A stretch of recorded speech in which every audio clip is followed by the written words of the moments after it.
ตอนนี้เฮากำลังไปตาดจำปีเนาะเขาบ่าวสุกนำหนาไปก่อนบ่าวหน่อยสองข้างทางนี้ก็สิเป็นสวนกาแฟเขาจะปลูกกาแฟเต็มหมดเลยเนาะเขาไปเลิกเติบพี่น้องตาดจำปีอยู่ปักเซ่มันสิมีตาดหลายเนาะตาดเลี่ยนๆกันน้องเมยยังบ่เคยเห็นเลยสิพาเพิ่นมาเบิ่งน้ำตก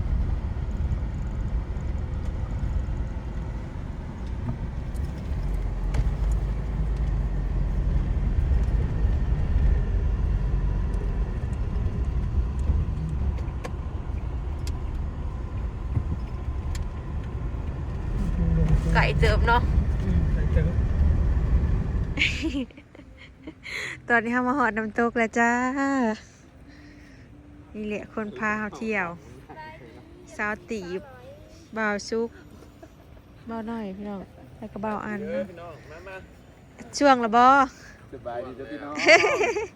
ตัวใดขับรถก็ยังเลี้ยวเขา อาจจะเป็นทางลงเนาะ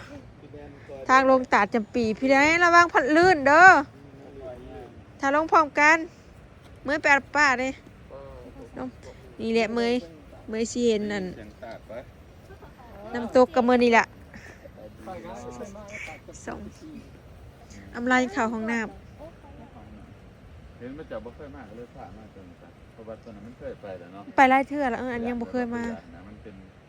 แล้วเขาก็สิไปตลาดตลาดว่ะตาดตัวเมียนฮอคอยยังกันตาดฟางตาดเยื่องน้องเมย์อยากเบิ่งพี่น้องเพิ่นอยากไปตอนนั้นน้องเมย์ไป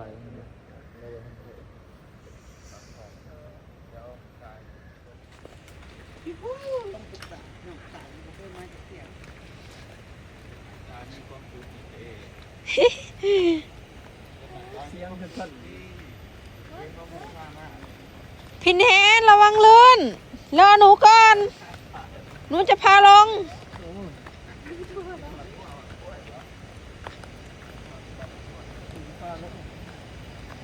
พี่เนนบัดขึ้นสิย่างขึ้นไว้ยี่บ่นี่ฮะยังไก่นะพี่สิลงบ่พี่บัดขึ้นสิไว้บ่ล่ะพูดอีกไกลไหมเดี๋ยวความดันเราขึ้นไม่ไกลมีน้ำตกตรงนี้ลงยังไก่เติบนะขุดทางลงทางไรลงไปเลย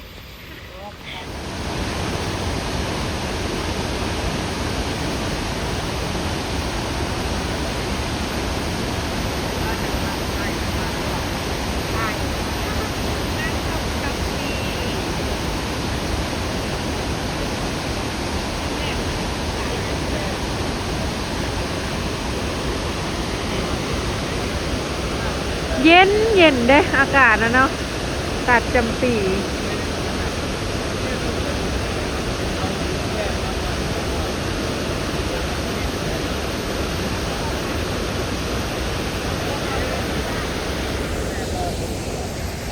เดี๋ยวเราเดินขึ้นไม่ได้นะ ที่ถ่ายดีวะไปโลดความดัน ไปสุกพาทัวร์โอ้เย็นอะไรโอ้ห้องน้ำ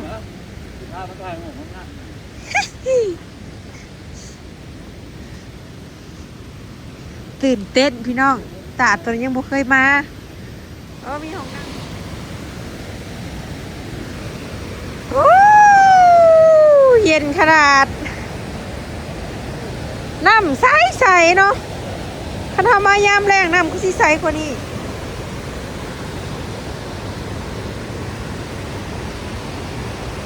คันยามแรงนะเขาสิไปบ้างพุ่นท่ายหูบได้เนาะ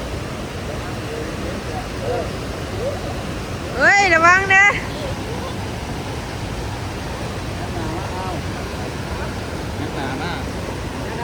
แหนหนามากปิ้นจะปิ้นบ้างโตจะมากๆเจ้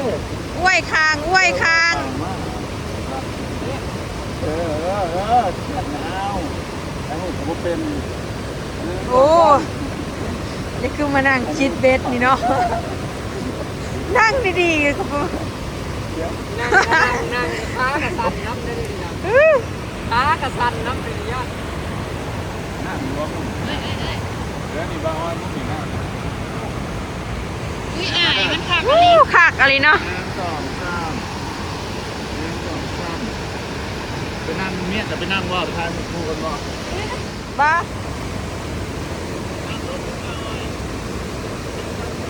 ไอ้ข้าอันนี้ก็ใช่แล้ว ลูกสาวก่อย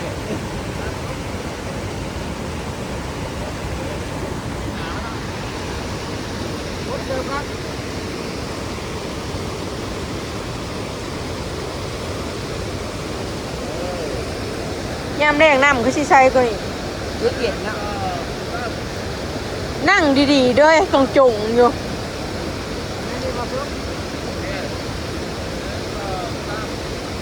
นั่งจะเคยอยู่ บริแมนจักดิเดี๋ยวเมียเฉย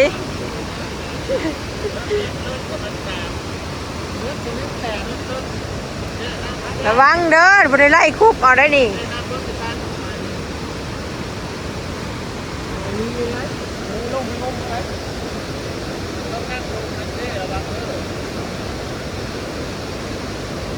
นั่งเล่นกี่แก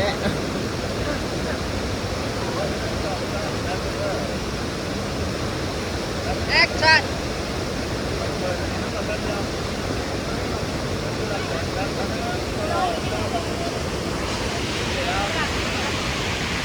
ไม่ไปท่ายไม่ลอย ถ้าเปิดอยากได้เลยถ้าอยากเป็นอันนี้จะใส่นิ้ว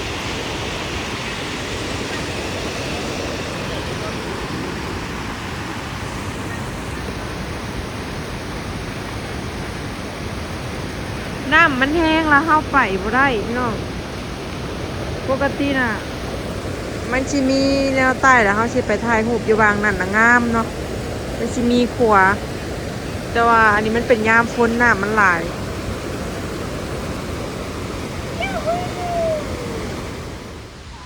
ตอนขึ้นได้นี่มันไม่ถ่ายรูปบ่เลย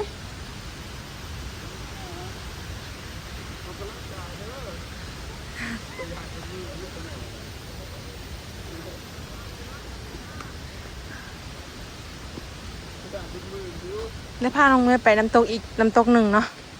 พันจังเลาะเมือ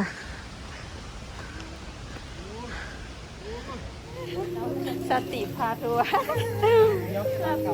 เอามาต่อตัดเงี้ยงต่อจ้าคือเหลื่อมแทะพี่ไปยักลงกันคือวางนะ นี่หนังมันมีก่อนนะ ระวังลื่นเด้ออุ้ยพระเจ้าเห็ดครัวใหม่ เจ้าเห็นแล้วไหม ตะกี้เป็นครัวต่ำกว่านี้เนาะ ที่เป็นกลัวไหมเขาย่างตามไปถ่าย โอ้ แล้วเขาเจ้ามาแคมปิ้งกันเลย เฮามาแคมปิ้งคือสิคักเนาะ แต่ว่า มึงนี่พี่สบายตาดีอยู่บ่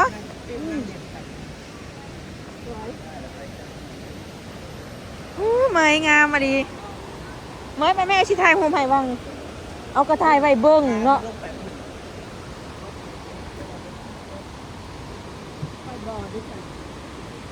พี่ชิรออยู่เทิงบ่พี่หรือชิยังไปบ่กลัวไปอยุ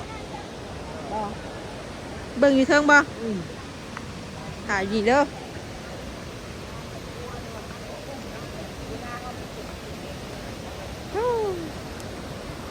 วิวดีขนาดเลยไอสิเป็นครั้งแรกของน้องเมยนะนี่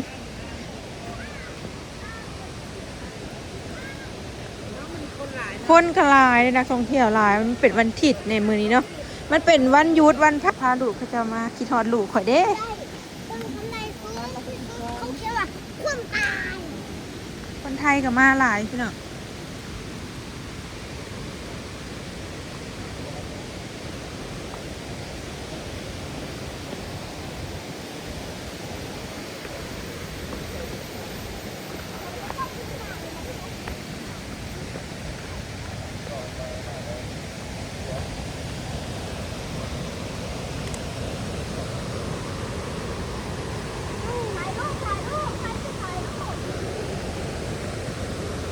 เฮ เขาเลยมาเต้นเพลงอันนี้เขาบาสู้กระตาดตัวนี้แหละไปลงเลย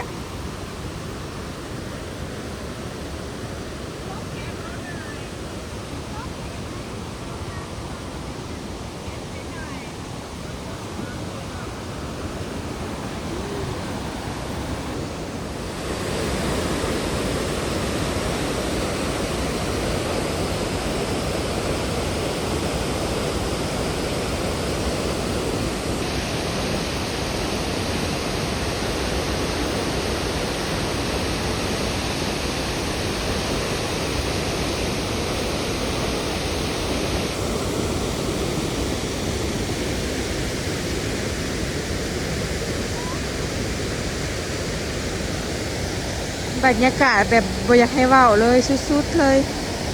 งามเนาะ แน่น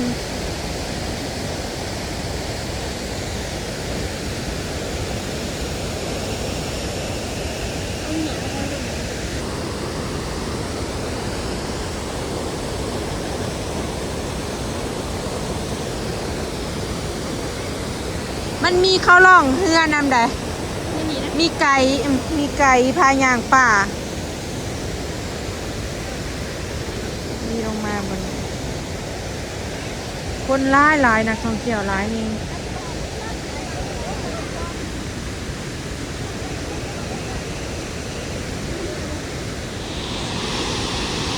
ตายเลยเด้ เอาไปกันช่วงเอาไปช่วงที่บริการแล้วกันเอาหมอกหม้อพวกนี้เขามีตังค์เลยเนี่ย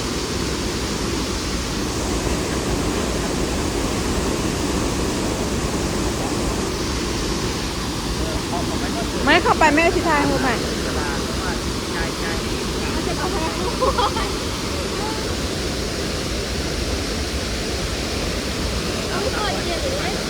เอาออกเสือนะแพ้คุ้มเนาออกตื่นเต้นเยอะบ่เปียกดอกเดียวจะทายหูไผ่บาทหนึงแนมมายิ้มเพนเขียวเลยตอนนี้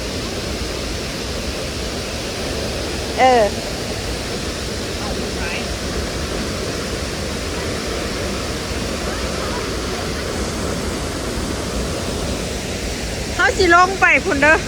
ไปหอคอยตอนนั้นเนาะแม่นเฮ้ย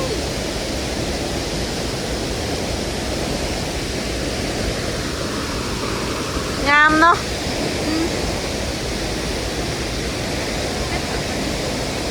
อันสิเป็นต้นกล้วยป่า จะมีหมากันอยู่ มีได้เหมย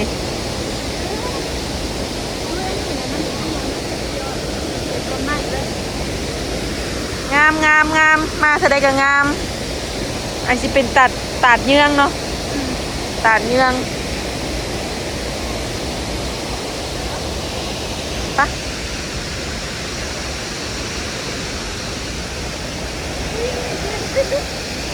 เริ่มเปียกไหม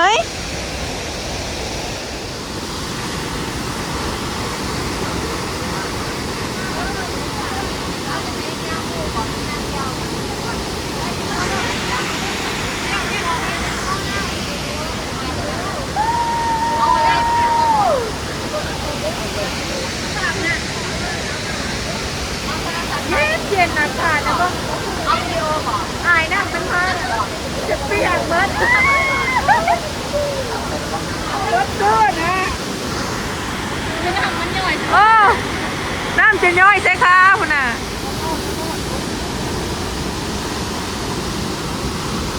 อุ้ยหุ้งลงกินน้ำมา